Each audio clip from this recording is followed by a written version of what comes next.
అథారిటీకి ఎన్నికల నోటిఫికేషన్ వచ్చిన తర్వాత వాళ్ళు మార్చొచ్చు, మార్చినటువంటి సంఘటనలు కూడా చాలా ఉన్నాయి. మాకే విధమైన అభ్యంతరం కూడా లేదు.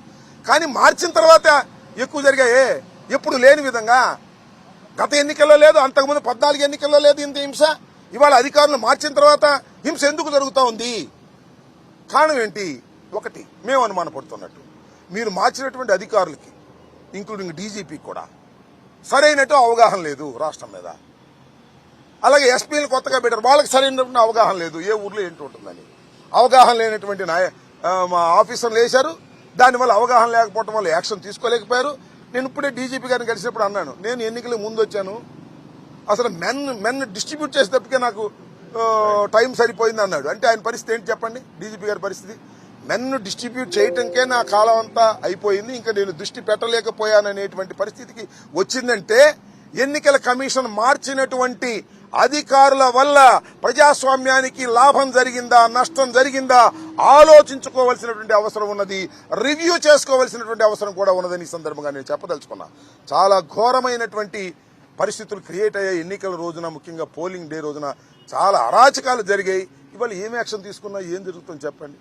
ఓట్లు అయిపోయాయి, బాక్సుల్లో ఓట్లు నిక్షిప్తమై ఉన్నాయి, ఓట్లు వేసేటప్పుడు దొంగ ఓట్లు వేసుకున్నారు, ఈవీఎంలు నొక్కున్నారు, ఈవీఎంలు పగలగొట్టే పరిస్థితి తీసుకొచ్చారు, లా అండ్ ఆర్డర్ ఫెయిల్ అయిపోయింది, పోలీసులు ప్రేక్షక పాత్ర వహించారు. దీనికి మూల్యం ఎవరు చెల్లించాలని అడుగుతా ఉన్నా ప్రజాస్వామ్యాలు. ఇంత దారుణంగా వ్యవహరించారే, వీరి మీద యాక్షన్ తీసుకోవాల్సినటువంటి అవసరం ఉన్నది. ఎన్నికల కమిషన్ కూడా మేము రిప్రజెంట్ చేయబోతున్నాం. పోలీస్ అబ్జర్వర్ అని చెప్పేసి ఎవరినో పెట్టారు, ఆయన రిటైర్డ్ అధికారి. ఆయన ఏకపక్షంగా ఎక్కడో ఢిల్లీ నుంచి కబురు వస్తేనో, లేకపోతే పురంధరేశ్వర గారు చెప్తేనో, లేకపోతే చంద్రబాబు నాయుడు గారు చెప్తేనో ప్రవర్తించే విధిగా వారికి అందుబాటులో ఉంటున్నారు తప్ప ధర్మంగా చేసేటువంటి పరిస్థితి లేకపోవడం వల్లనే ఇలాంటి దారుణాలు జరిగాయనేది మా అభిప్రాయపడ్డాం. అదే విషయాల్ని డీజీపీ గారికి మేము ప్రజాస్వామ్య పద్ధతుల్లో వారికి వివరించాం. మళ్ళీ ఎలక్షన్ కమిషన్ కూడా కలిసి దీని మీద వివరిస్తాం. ఎన్నికలు అయిపోయిన తర్వాత కూడా హింస కొనసాగడం అనేది చాలా దారుణమైంది. This is the failure of the police department. Law and order total గా ఆంధ్ర రాష్ట్రంలో ఫెయిల్యూర్ ఉందని మేము భావిస్తున్నాం.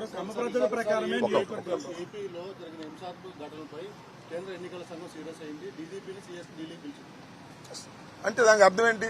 మేము ఏదైతే ఆవేదన మీ ముందు చెబుతున్నామో ఆ ఆవేదనలో వాస్తవం ఉందని గ్రహించగలిగింది సెంట్రల్ ఎలక్షన్ కమిషన్ అని మీరు, నేను, చూసే ప్రేక్షకులు, ప్రజలు భావించాలని కోరుతున్నాం. ఏంటమ్మా?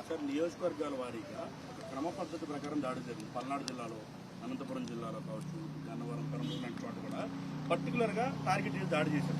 ఈ మొత్తం దాడుల వెనక ఎవరి పాత్ర ఉంది, ఎవరు పరిగెట్టుకుని దాడులు చేశారు? దాడులు చేయటం వల్ల నేను ఒకటే ఇందాక డీజీపీ గారికి కూడా చెప్పాము. ఫర్ ఎగ్జాంపుల్ నేను ఉన్నాను, నాతో ఒక పోలీస్ ఆఫీసర్ కొల్యూడు అయిపోయాడు అనుకోండి, నాకు ఎంత కాన్ఫిడెన్స్ ఉంటుంది? ఒక హింస చేయడానికి ఎంత కాన్ఫిడెన్స్ ఉంటుంది? నన్ను శిక్షించవలసినటువంటి పోలీసు అధికారే నాతో కొల్యూడు అయిపోతే నేను నేరం చేయడానికి ఎంత ధైర్యం వస్తుంది నాకు? సేమ్ థింగ్ జరిగింది రాష్ట్రంలో పల్నాడులో పోలీసు అధికారులు కొందరితో కొల్యూడు అయిపోవడం వలన కొల్యూడైనటువంటి రాజకీయ పక్షం అభ్యర్థులకు ఎక్కువ శక్తి వచ్చి దాడులు చేసి హింసను ప్రోత్సహించి ఆ హింసను ఆపలేరనేటువంటి ఉద్దేశంతో ఓట్లను దండుకునేటటువంటి కార్యక్రమం, గుద్దుకునే కార్యక్రమం చేశారు. ఇది చాలా దారుణమైనటువంటి అంశంగా మేము భావిస్తున్నాం.